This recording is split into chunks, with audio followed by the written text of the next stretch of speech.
오늘 은혜 받으실 하나님의 말씀은 디도서 2장 9절로 15절 말씀입니다. 신약성경 디도서 2장 9절로 15절, 신약성경 348쪽, 349쪽에 있습니다.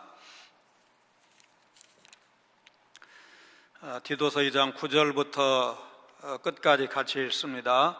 종들은 자기 상전들에게 범사에 순종하여 기쁘게 하고 거슬러 말하지 말며 훔치지 말고 오히려 모든 참된 신실성을 나타나게 하라. 이는 범사에 우리 구주 하나님의 교훈을 빛나게 하려 함이라.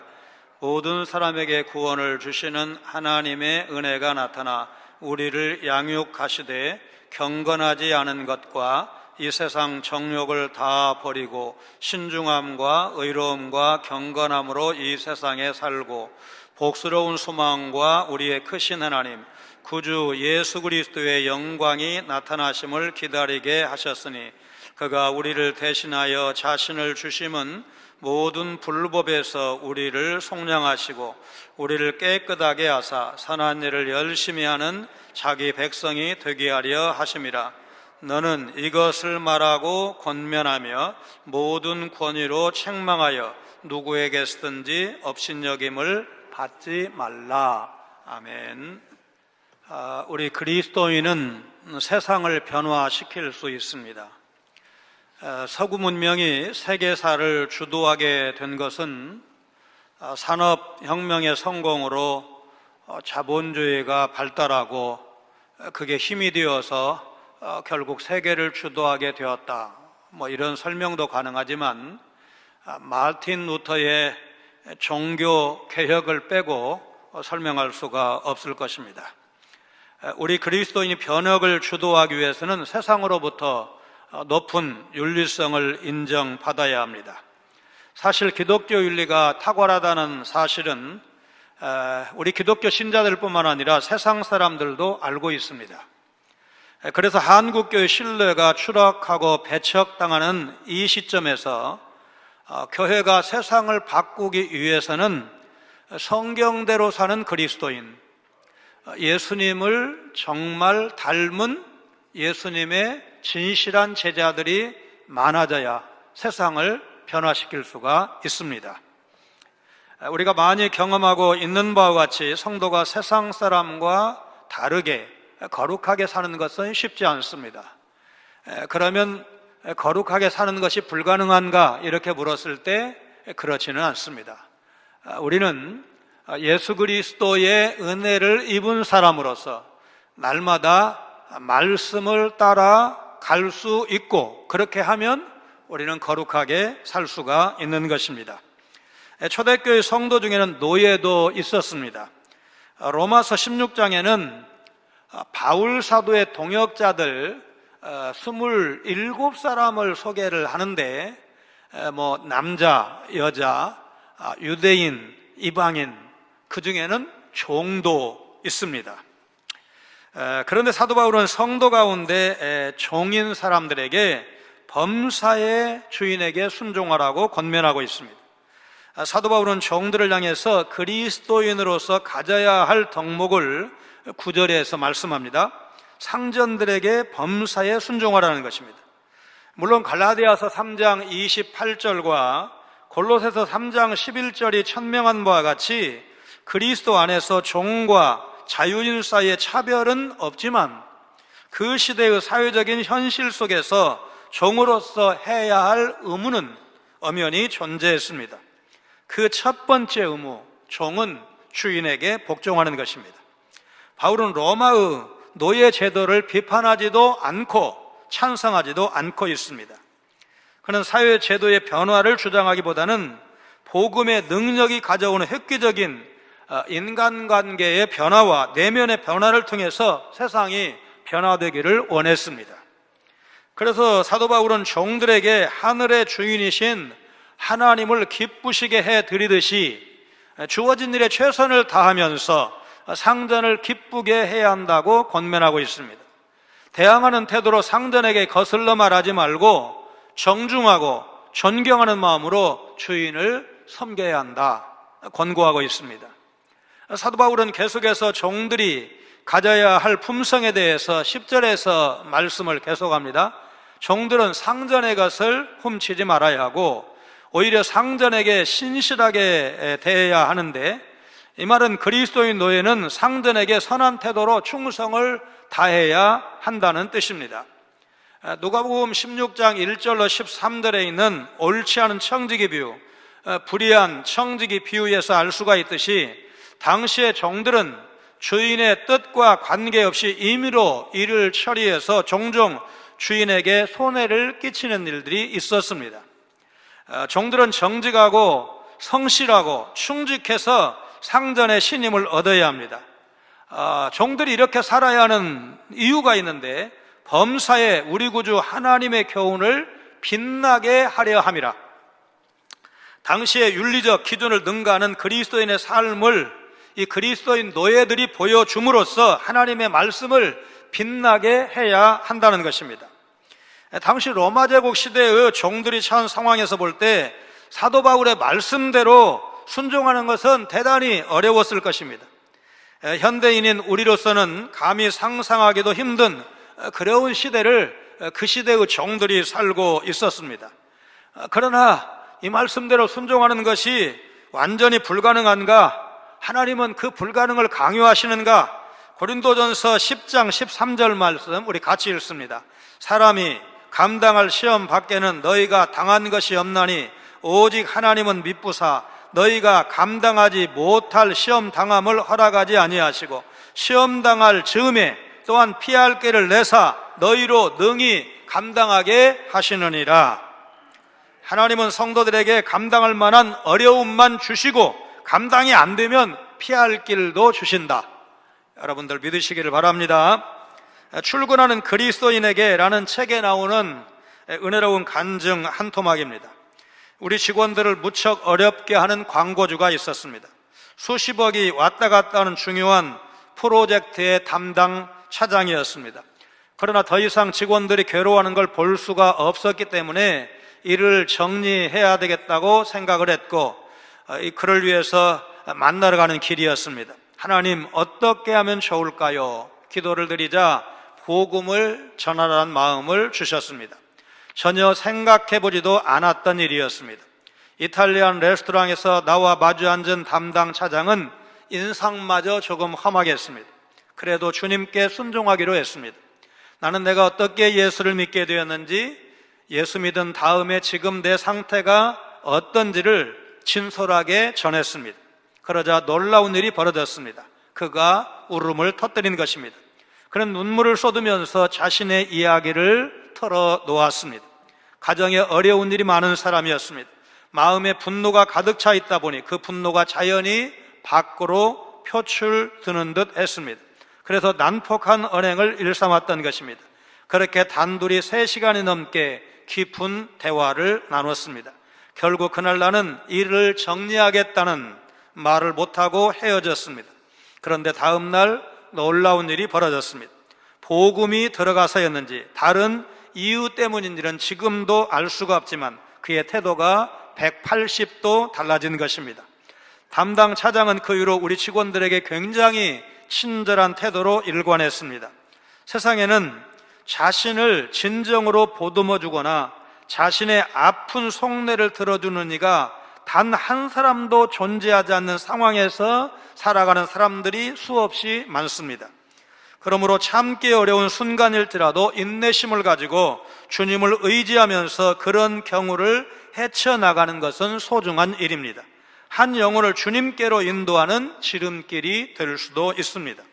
사도 바울이 종들에게 한 권면은 모든 성도의 삶에도 적용될 수 있습니다. 윗사람과의 관계, 대인관계에서 범사에 순종하시기를 바랍니다. 성도인 여러분은 윗사람이 보지 않더라도, 누가 지켜보지 않더라도 늘 성실하게 일하셔야 되고, 특별히 업무 시간에 게으름을 피우시면 안 됩니다. 거룩한 삶을 사는 것은 쉽지 않지만 그렇다고 불가능한 것은 아니다. 내 능력, 내 힘으로는 안 되지만 주께서 은혜를 주시면 더 쉽게 성령 충만하면 가능하다. 여러분 믿으시기를 바랍니다. 하나님은 유대인과 이방인, 자유인과 노예, 남녀노소 구분 없이 모두를 구원하십니다. 사도는 이제 경건한 삶을 위한 신학적 근거를 11절에서 제시하고 있습니다. 다른 바울 서신에서는 보통 신학적 근거를 제시한 다음에 구체적 권면을 하는 방식인데 디도서에서는 순서가 바뀌었습니다. 사도 바울은 모든 사람에게 구원을 주시는 하나님의 은혜를 윤리적 권면의 신학적 기초로 제시하고 있습니다. 하나님의 은혜는 예수 그리스도의 구원 사역을 통해 드러난 구원의 은혜를 말합니다. 죄인을 부르시고 택하시고 의롭다 여기시고 용서하시고 화해하시고 생명을 주시고 영화롭게 하시는 하나님의 구원의 은혜를 의미하는 것입니다. 이 구원의 은혜는 원래 감춰져 있었는데 하나님께서 예수 그리스도와 성령을 통해서 나타내신 것입니다. 사도 바울은 하나님의 은혜가 경건치 않은 것과 세상 정욕을 다 버리고 근신함과 의로움과 경건함으로 살도록 교훈한다고 12절에서 말씀하고 있습니다. 은혜의 교육적 측면입니다. 하나님의 은혜는 우리를 죄와 사탄의 권세로부터 해방시켜 하나님과 관계를 해치는 요소들을 버리도록 만들어 주십니다. 그리고 세상이 아니라 하나님을 향하게 하고 새 사람이 되게 하셔서 세속적인 욕망을 추구하지 않는 삶으로 우리를 인도해 주십니다. 마음과 감정을 잘 다스려 정신을 똑바로 차리고 신중하고 지혜롭게 행동하게 만들어 주십니다. 하나님의 말씀에 입각한 윤리적 기준에 따라 올바른 삶을 살도록 교육시켜 주십니다. 하나님을 경외하고 말씀에 순종하도록 훈련시켜 주십니다. 이렇듯이 구원의 은혜를 진정으로 경험한 성도는 그 은혜에 의해서 하나님 앞에 경건하고 의로운 삶으로 응답할 수가 있는 것입니다. 13절의 은혜는 또한 성도로 하여금 복스러운 소망과 구주 예수 그리스도의 영광이 나타나기를 기다리게 한다고 말씀하고 있습니다. 예수님의 영광스러운 재림을 사모하도록 만드십니다. 하나님의 은혜를 경험한 성도는 이 세상이 아니라 하늘을 바라보면서 하늘 중심의 삶을 살아가게 되는 것입니다. 복스러운 소망은 하늘에 쌓인 복이 성도들에게 주어질 것에 대한 확고한 기대를 의미합니다. 그 내용이 본문에 구체적으로 드러나 있지 않지만 성도들이 얻을 영생과 그리스도의 재림 후에 그 영광에 동참하는 신령한 복에 대한 소망일 것입니다. 우리의 크신 하나님 구주 예수 그리스도라는 표현은 예수 그리스도께서 죄와 사망의 권세에서 인간을 구원하신 구주이시고 위대하신 하나님이시라는 것을 표현하는 말씀입니다. 예수 그리스도는 성부 하나님과 동등한 신성을 가지신 분임을 선언하는 말씀입니다. 요한복음 1장 1절이나 특별히 요한복음 20장 28절에 부활하신 주님을 만난 도마가 나의 주님이시요 나의 하나님이십니다 라고 고백한 것처럼 요한복음은 예수님을 성부 하나님과 동등한 분으로 묘사하고 있습니다. 예수님이 곧 하나님이시라는 말씀은 삼위일체 교리의 성경적 근거 중에 한 구절입니다. 하나님이신 예수 그리스도의 다시 오심은 영광스러운 재림을 의미하는 것입니다. 19세기의 미래학자들은 19세기, 20세기는 자유와 평등의 세기가 될 것이다. 전 지구적으로 많은 사람이 더욱 평등하고 많은 자유를 누리게 될 것이라고 예측을 했습니다. 20세기가 되자 미래학자들은 21세기 사람들은 다른 무엇보다도 행복을 추구하게 될 것이다. 사람들이 자유와 평등을 갈구하는 이유는 행복을 추구하기 위해서다 라면서 미래를 예측을 했습니다. 과연 21세기가 되자 미래학자들이 예측한 대로 행복이 대세가 되었습니다. 우리가 소확행이라는 말을 이렇게 많이 쓰고 있는 것을 보는데 작지만 확실한 행복.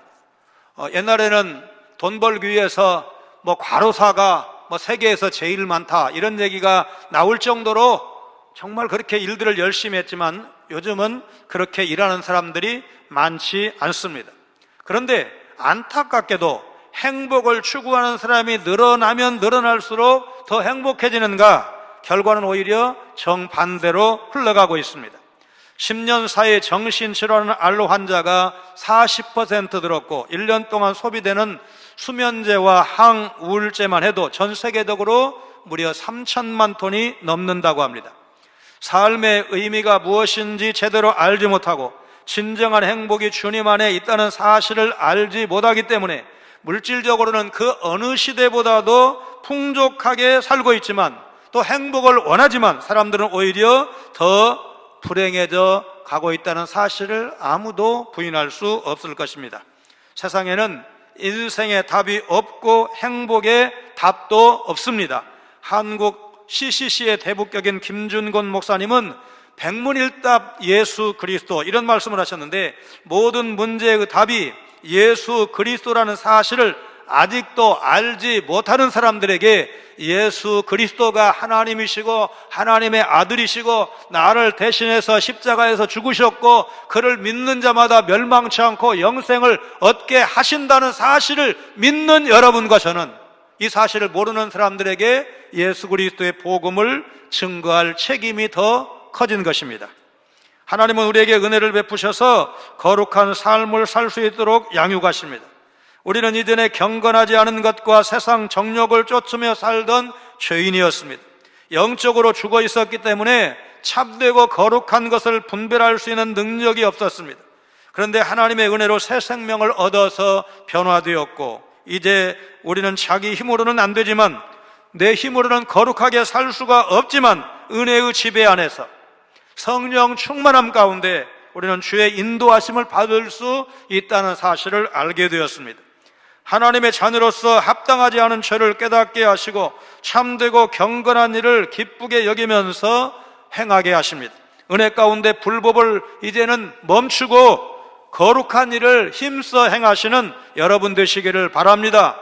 사도 바울은 십자가의 의미에 대해서 말하면서 디도에게 맡은 바 사명을 두려움 없이 감당하라고 가르치고 있습니다. 14절의 사도 바울은 예수 그리스도께서 대속적 죽으심을 통해서 우리를 구속하시고 깨끗하게 하셔서 그분의 백성으로 삼으셨음을 말하고 있습니다. 예수님은 자기 목숨을 속전으로 내시고 성도를 구속하셨습니다.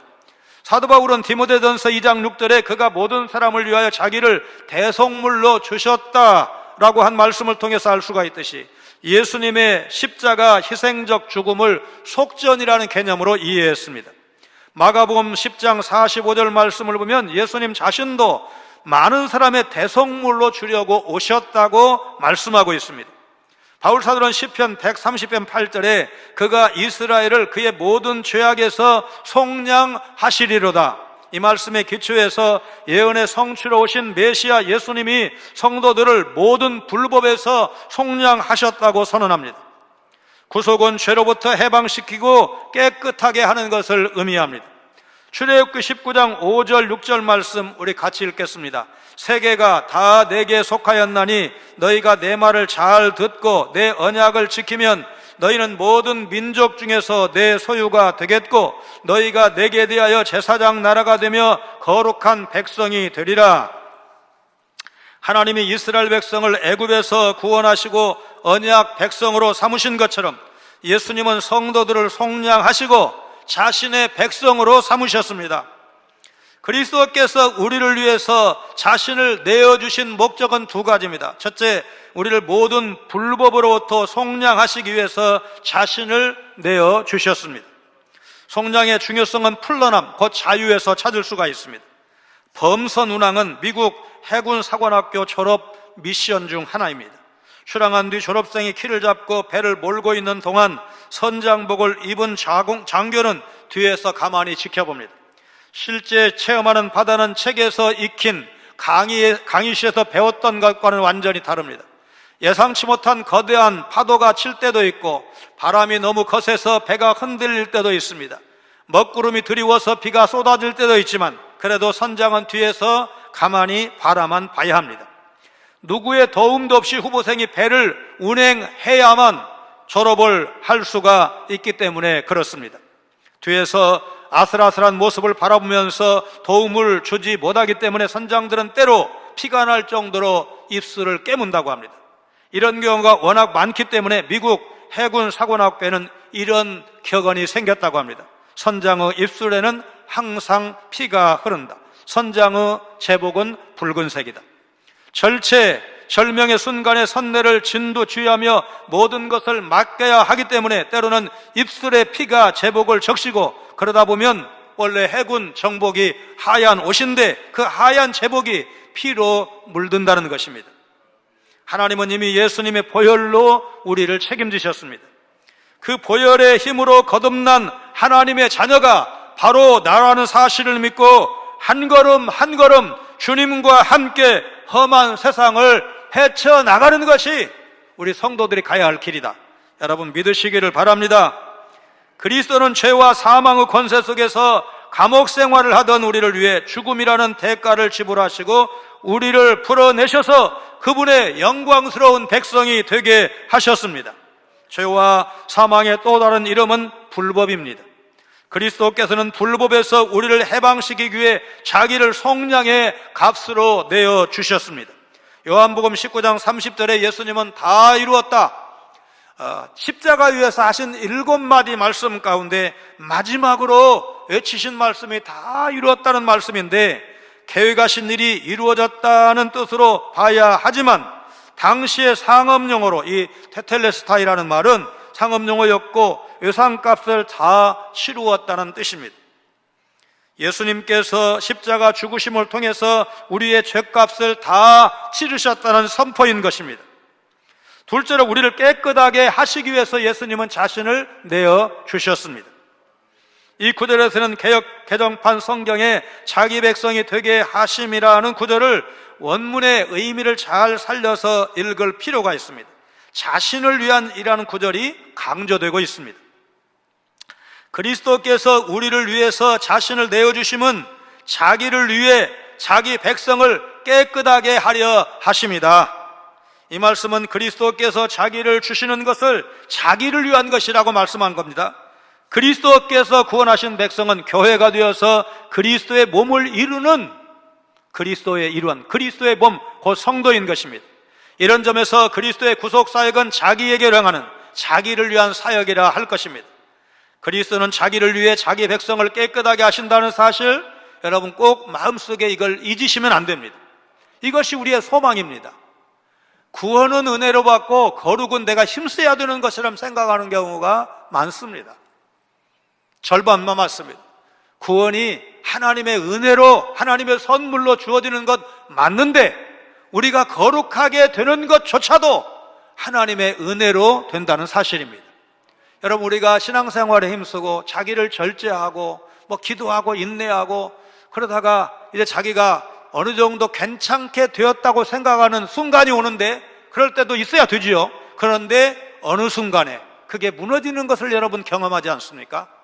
내가 상당히 거룩한 줄 알았는데 아니구나. 나는 아직도 여전히 부패한 죄덩어리구나. 여러분, 이런 때가 우리에게 가끔씩 몰려오지 않습니까? 그럴 때 여러분, 우리의 노력으로 거룩해지는 것 아니구나, 하나님의 은혜로 구원받고 하나님의 은혜로 거룩해진다는 말씀이 맞구나, 여러분 그렇게 깨달으시길 바랍니다. 15절에 사도 바울은 디도에게 하나님의 은혜와 예수 그리스도의 구속의 복을 경험한 그레데 교회 성도들이 당연히 실천해야 될 선한 일들을 가르치라고 지시를 합니다. 이것은 2장에 기록된 권면의 말씀과 이제 앞으로 3장에 가서 살펴볼 윤리적 권면들을 포함하는 말씀입니다. 사도 바울은 디도에게 바른 교훈과 윤리적 덕목을 그레데 교회 성도들에게 가르칠 뿐만 아니라 권하고 책망하라고 지시를 합니다. 15절은 이것을 말하라는 명령문으로 시작이 됩니다. 말하라는 명령은 계속해서 권면하라, 책망하라는 말씀으로 이어지고 있습니다. 마지막 명령인 책망하라는 말씀에는 모든 권위로라는 부사가 추가되어 있습니다. 모든 권위로 책망하라. 사도는 이 모든 말씀으로 말하고 권면하며 책망해야 한다는 것, 이것이 바로 디도가 해야 할 일이라고 말씀하고 있는 것입니다. 아무도 업신여기지 말게 하라. 이 말씀은 그레데 교회 어느 누구도 디도보다 더 높게 생각하지 않아야 한다는 그런 뜻을 갖고 있습니다. 비록 젊은 사역자 디도가 하나님의 말씀을 권면하고 책망한다고 할지라도 그 말씀을 전하는 사역자의 권위를 그레데 교회 어느 누구도 침범해서는 안 된다는 것입니다.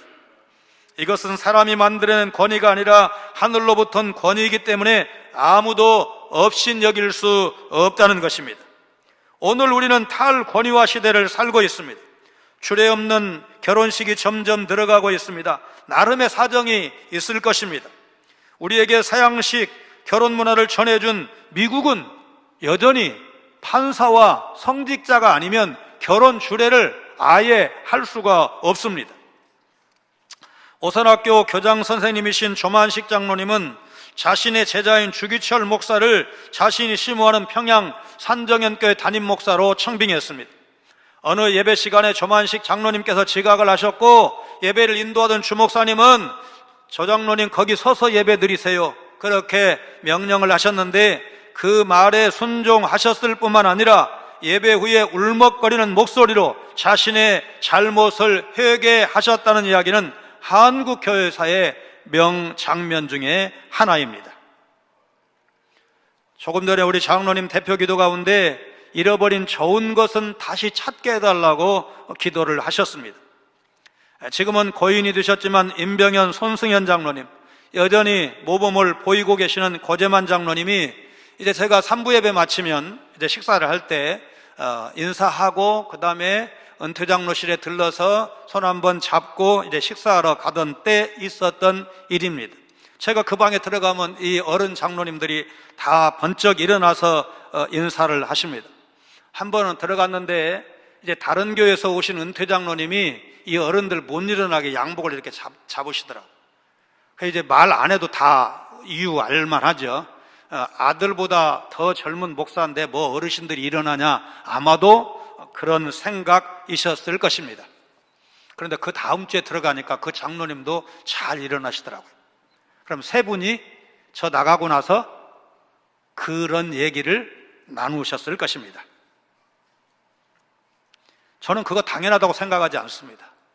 왜냐하면 이 어른들이 저에게 보여주는, 목사에게 보여주는 최상의 예우이지 제가 그 어른들에게 목사 들어왔으니까 일어나 주세요, 그렇게 말하거나 가르친 적이 없습니다. 여러분, 법정에 안 가보신 분들 잘 모르시지만 지금도 재판정에 가면 판사가 재판장이 입정할 때 경리가, 법원 경위가 옛날에는 기립하고 이렇게 외쳤는데 요새는 일어나세요 이렇게 작은 소리 얘기합니다. 근데 그게 굉장히 무게가 있습니다. 아무도 안 일어나는 사람이 없습니다. 변호사가 판사보다 고시 훨씬 선배일 수 있습니다. 그래도 일어납니다. 그 다음에 기자나 이런 사람들은 사건 관계자가 아니고 그냥 방청만 하는 것일 수 있습니다. 이해 관계자가 아닙니다. 그래도 일어나야 합니다. 만약에 그때 일어나지 않으면 경리가 일어나세요, 조금 더 세게 얘기합니다. 만약에 거부한다 그러면 퇴장을 시킵니다. 벌금형을 때리기도 합니다. 사법부의 힘, 사법부의 권위를 느끼는 순간입니다. 대통령이 국무회의에 입장할 때 국무총리를 비롯한 모든 국무위원이 일어섭니다. 국무총리는 대통령보다 10년 이상 서울대학교 선배이십니다. 그 다음에 장관 중에도 자기의 직속 서울법대 선배도 있습니다. 그분들 다 일어섭니다. 월드컵이 진행 중에 있습니다. 때로는 좀 편파적으로 보이는 그런 판결도 있습니다. 판정도. 그런데 아무도 심판에게 대들지 않습니다. 만약에 감독이 거칠게 항의하면 경고, 2번 걸리면 퇴장을 시킵니다. 아무리 센 세계적인 스타 플레이어도 심판의 권위 앞에는 씩 웃습니다. 심판 심기 건드려서 경고 2번 받으면 다음 경기에 나올 수가 없습니다. 만약에 심판의 권위가 무너지면 어떻게 될까요? 격투기장이 될 것입니다. 그 힘 좋고 체력 좋은 축구 선수들이 격투기를 벌인다고 어떻게 되겠습니까? 사도는 그레데 교인들 앞에서 젊은 사역자 디도의 권위를 세워주고 있습니다. 이 말씀을 3인칭 명령을 좀 살려서 이렇게 번역하는 것이 자연스럽습니다. 아무도 너보다 더 높게 생각하지 못할지어다. 감독이 가르치고 권고하고 권징하는 것은 성도를 세우는 중요한 사역입니다. 디도와 같은 사역자들은 하나님의 대리자로서 하나님이 주신 권위를 부여받았고 그 권위를 행사하는 데 주저하지 말아야 한다고 사도는 아들 같은 디도에게 권면하고 있습니다. 디도가 젊기 때문에 그레데 교회 교우들이 그를 업신여길 가능성이 없지 않았던 것입니다. 그래서 사도는 권위를 적절히 행사해서 누구에게든지 업신여김을 받지 말라고 권고하고 있습니다. 오늘날 목회자는 하나님의 종으로서 하나님이 주신 권위를 적절하게 사용할 자격이 있습니다. 그러나 그 권위를 남용하면 어떻게 되는가? 우리가 사무엘상을 통해서 엘리가 어떻게 멸망했는지, 사울 왕이 어떻게 비참하게 죽었는지를 알고 있습니다. 그러니까 여러분 너무 걱정하지 마시고 여러분이 무엇을 지켜가야 할 것인가를 결정하시면 되는 것입니다. 사람들은 성도가 불법을 자행할 때 아무리 성도라도 거룩하게 사는 거 쉽지 않구나 그렇게 생각을 할 것입니다. 그러므로 성도가 불법을 하면 자신뿐만 아니라 거룩한 삶을 살라고 명령하신 하나님의 말씀까지 훼손될 수 있다는 사실을 기억해야 합니다. 사실은 우리는 거룩한 것에는 무능한 자입니다. 그러나 그것은 그리스도 밖에 있을 때의 모습입니다. 그리스도의 속량으로 우리는 더 이상 주에게 종노릇하지 않게 되었습니다. 도리어 선한 일을 열심히 하는 주님의 백성이 되었습니다. 여러분 이 사실을 붙드는 것이 중요한 것입니다. 내 신분이 무엇인가를 아는 것이 중요한 것입니다. 여러분 장병들만 주로 타고 다니는 군인 열차에 여름이 되면 너무 더우니까 다 우통을 벗어 제끼는데 그래도 헌병들이 장교하고 사병을 구분할 수 있는 방법을 한번 말씀드렸지요. 여러분 장교는 아무리 꾸벅꾸벅 졸아도 침을 흘리지 않는다고 합니다. 그래서 사병들은 긴장이 풀어져가지고 침 흘리면서 산다는 거죠. 그러니까 장교들한테 헌병들이 이제 말하자면 자신의 상사일 수도 있으니까 함부로 못하는데 뭘로 그렇게 알아보느냐? 머리 짧은 거, 긴 거, 그거 가지고 다 몰라보잖아요. 왜냐하면 군기가 센 그런 군대일수록 머리가 좀 짧거든요, 장교들도. 침 흘리냐 아니냐, 방심한 사람이냐 방심하지 않은 사람이냐, 자신이 장교라는 자신의 신분이 책임 있는 자리라는 것을 느끼는 순간 그의 행동은 달라지도록 되어 있는 것입니다. 이제 우리는 거룩함을 부담스러워하지 않고 즐거워하는 새로운 마음을 가진 존재입니다. 열정을 가지고 거룩한 삶을 살아내셔야 합니다. 비록 여전히 부족하지만 우리 믿는 사람들은 신분이 달라졌기 때문에 거룩한 삶을 충분히 살 수 있다는 것을 우리가 드러낼 수 있어야 합니다. 지난 주간 우리 수요일 날 임직식을 했고 총회장님이 설교를 하셨는데 이제 식사하면서 양재열 장로님에 대한 얘기를 많이 했습니다. 여기서 걸어서 저쪽으로 가면서 우리 표지석 옆에 있는 이제 59년도 예배당에 있었던 그 머릿돌을 설명을 해드렸습니다. 이 양창사 목사는 굉장히 반가워하시면서 핸드폰으로 사진을 찍었고 총회장님은 들으셨는데 오늘 당신네 교회 설교 시간에 이제 그 얘기를 소개해 주셨다고 소식통이 전해왔습니다. 그리고 양 목사님 오늘 대구 반야월교회 아주 총회장 배출한 큰 교회인데 그 교회 가셔서 1, 2, 3, 4부까지 주일 설교를 이제 하시도록 제가 이제 이렇게 다리를 놓았으니까 그런 날입니다.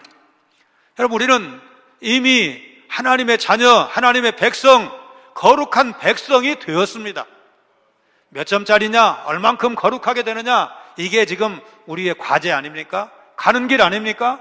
그러나 신분이 먼저 변화되었다는 사실을 믿는 것이 중요한 것입니다. 나는 하나님의 거룩한 백성이다. 하나님의 자녀다. 하나님 앞에 서야 될 하나님의 소중한 어린 양 예수 그리스도의 신부로 나는 주님 앞에 선다. 이 신분의식이 중요한 것입니다. 마태복음 5장 16절에 너희 착한 행실을 보고 하늘에 계신 너희 아버지께 영광을 돌리게 하라. 여러분 이 말씀을 가슴에 새기시면서 이 한 주간 동안 하나님의 자녀답게 하나님의 거룩한 백성답게 신실한 삶, 거룩한 삶을 사는 데 힘쓰시는 여러분 모두가 되시기를 주의 이름으로 축원합니다.